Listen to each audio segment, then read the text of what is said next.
Halo semuanya, terima kasih telah mengklik video saya. Sebelum saya menuju materi, perkenalkan, nama saya adalah Andrian Pratama Tanjaya. Saya sedang mengikuti mata kuliah Antropologi Kebijakan dan dosen pengampunya yaitu Mbak Dwi Sutijuinda SMSI. Hari ini kita membahas topik yang menarik, yaitu apa sih itu antropologi kebijakan? Antropologi kebijakan adalah studi kasus tentang bagaimana kebijakan publik dan praktik sosial dipengaruhi oleh budaya, nilai, dan struktur sosial. Mengapa ini penting? Karena memahami konteks sosial dan budaya dari kebijakan dapat membantu kita menciptakan kebijakan yang lebih efektif dan berkeadilan. Konsep dasar pertama, mari kita pahami apa itu kebijakan publik. Kebijakan publik adalah proses pengambilan keputusan yang menghasilkan tindakan pemerintah atau lembaga untuk memenuhi kebutuhan masyarakat. Kebijakan ini dapat mencakup berbagai bidang seperti kesehatan, pendidikan, dan lingkungan. Sekarang, mari kita lihat hubungan antara budaya dan kebijakan. Budaya terdiri dari nilai-nilai, norma, dan praktik yang ada dalam masyarakat. Kebijakan yang diambil pemerintah seringkali dipengaruhi oleh nilai-nilai budaya ini. Dengan menggunakan metode antropologis seperti observasi partisipan dan wawancara, kita dapat memahami bagaimana sih kebijakan dapat diterima dan diimplementasikan di tingkat lokal. Peran antropolog dalam kebijakan. Antropolog memiliki peran penting dalam pembuatan kebijakan. Pertama, mereka melakukan analisis konteks untuk memahami keadaan lokal. Ini dapat membantu mengambil keputusan dengan melibatkan masyarakat,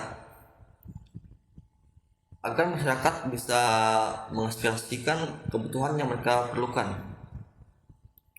Selain itu, antropolog juga dapat berfungsi sebagai advokat, mendorong keterlibatan masyarakat dalam proses pengambilan keputusan.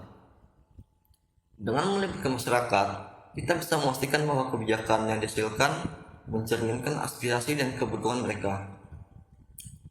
Terakhir, antropolog juga melakukan evaluasi dari kebijakan yang telah diterapkan. Mereka menilai efek baik dan buruknya kebijakan tersebut dan memberikan rekomendasi perbaikan jika diperlukan.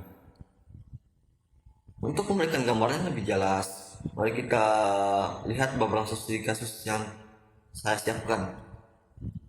Misalnya, dalam kebijakan kesehatan, ada negara yang berhasil menciptakan akses layanan kesehatan dengan melibatkan masyarakat dalam perencanaannya.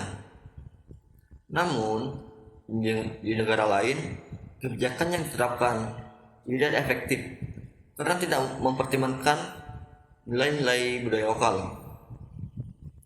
Melalui contoh ini, kita bisa melihat betapa pentingnya keterlibatan masyarakat dalam proses pengambilan keputusan agar kebijakan dapat berjalan dengan lebih baik. Kesimpulannya, integritas perspektif antropolog di dalam pembuatan kebijakan sangatlah penting. Dengan memahami konteks sosial dan budaya, kita dapat menciptakan kebijakan yang lebih baik.